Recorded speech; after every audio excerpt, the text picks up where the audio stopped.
Hi, I'm Sarah Jessica Parker, and you are watching the Broadway.com show.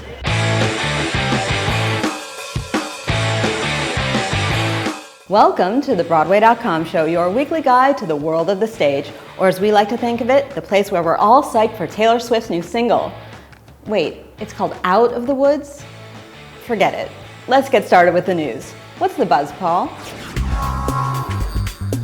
It's Only a Play, a reboot of Terrence McNally's 1986 comedy about a bunch of nutty theater people on the verge of a nervous breakdown on opening night, opened at the Schoenfeld Theater on October 9th.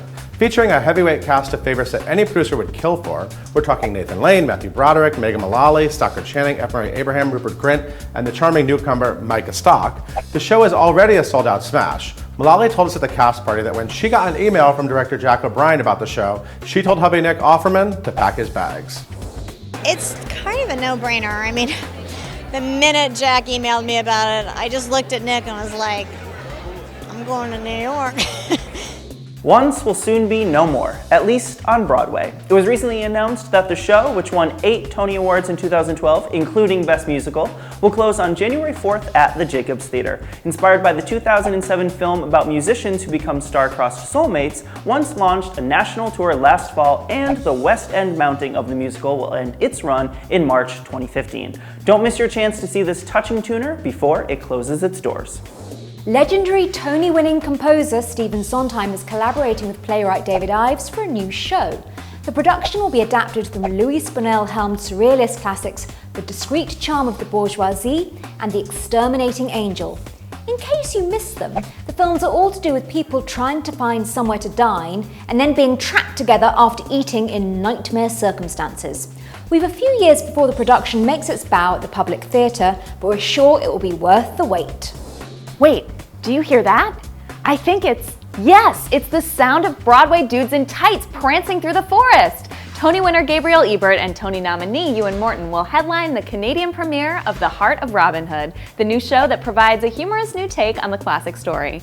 Fingers crossed that Robin and his merry men will be bringing Nottingham to the Great White Way next. Broadway.com has a new video blogger, and she can cook too. Yes, I mean on the town's adorable cabbie, Alysha Umphress. Alicia kicked off her new vlog, Taxicab Confessions, this week, and we can't wait to see more of the bubbly Beltress every Tuesday as she introduces us to sexy sailors, saucy subway riders, and more. Welcome aboard, Alicia. Hey, my name is Marin and you're watching the Broadway.com show. Broadway superstar Idina Menzel is making sure we'll soon have a most wonderful time of year. She recently launched her festive album Holiday Wishes, and Broadway.com photographer Bruce Glickus was on hand to capture this hot shot. Even if we end up frozen, we just know we'll be having ourselves a merry little Christmas thanks to the If Then headliner. How wonderful life is now Culturalist is in the world. Broadway.com has teamed up with the awesome website that lets you create your own top 10 lists. And last week we asked you to rank the Broadway studs you'd love to see play Christian, originally played by Ewan McGregor in a stage adaptation of the glittering movie musical Moulin Rouge.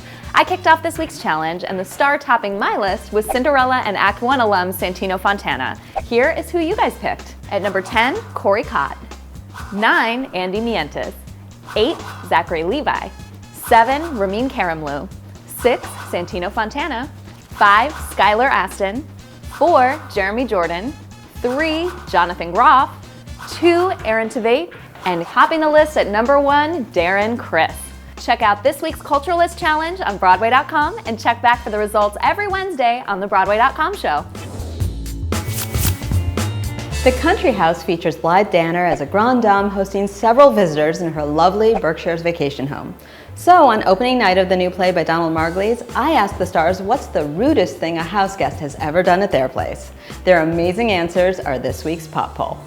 Someone put an axe through a wall. That was pretty intense. Leave without making the bed. Very loud sex. They stole all my money, so I guess that was it. The rudest thing a house guest ever did in my home was steal from me. I left without saying goodbye. Broken up with me? Like my boyfriend broke up with me in my home, I guess? It was like, eat everything in my refrigerator. And that was John Belushi. They stay too long. Not flush the toilet. I'm sorry, too much information, but that's pretty rude. You know, do that at home. Forget to do that at home. Our tweet of the week comes from Emmy and Tony winner Neil Patrick Harris, who has got to be having one of the best years of his whole life and took to Twitter to revel a little. He tweeted, "Yesterday I celebrated the birth of my twins. Tomorrow I celebrate the birth of my book.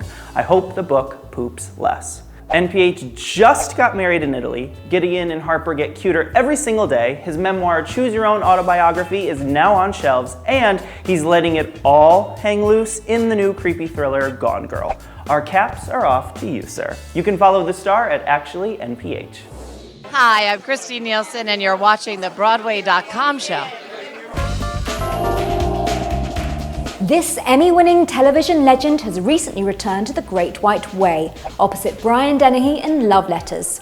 Tony-nominated for Once Upon a Mattress and Moon Over Buffalo, we can't wait to check out her performance in A.R. Gurney's play at the Brooks Atkinson, and to see if she does her signature Tarzan yell. Carol Burnett, welcome back to Broadway. You are our star of the week. Thumbs up to Universal Music Enterprises for getting the stars of Honeymoon in Vegas in the recording studio early to lay down their new cast album. The show doesn't even start performances until November 18th, but the recording session went off without a hitch on October 13th on a day off from rehearsals. We love this. We'll be able to walk out of the Nederlander Theater after the curtain comes down and already have the super catchy Jason Robert Brown songs on our iPods for the subway ride home. We say thumbs up to that. Speaking of cast recordings, can you believe that the sweet sounds of Ramin Karimloo singing Bring Him Home still haven't been archived for our children and our children's children to listen to? What about Casey Levy's powerful rendition of I Dreamed a Dream? Or Keala Settle's hilarious Madame Thenardier cackle? Come on, guys. We're long overdue for a new Les Mis cast album, and we've got to say thumbs down until we get one. In last week's SmackDown, we asked you which Tony winner you're most excited to see in Terrence McNally's It's Only a Play, Nathan Lane or Matthew Broderick. The results are in, and Nathan stole the show with 75% of the vote. In this week's SmackDown, we're training the spotlight on the clever and candid ladies of The View and finding out if you're a Rosie rooter or a Whoopi worshiper. In February, O'Donnell and Goldberg will watch their co-host, Rosie Perez, return to the Great White Way in Larry David's Fish in the Dark. So we want to know, which Tony winner would you like to see return to Broadway? Rosie O'Donnell or Whoopi Goldberg? Tweet us your vote to @BroadwayCom with the hashtag B'way Smackdown and tune in next week to find out the winner. Thanks for watching another episode of the Broadway.com show. We're leaving you with a peek at Birdman, a brilliantly crazy new film by Alejandro Gonzalez Iñárritu, starring Michael Keaton, that's in theaters October 17th. Shot in and around the St. James Theater, the movie follows a washed-up actor trying to make a comeback with a pet project on Broadway. Trust us, you have to see this film to believe it. See you next week.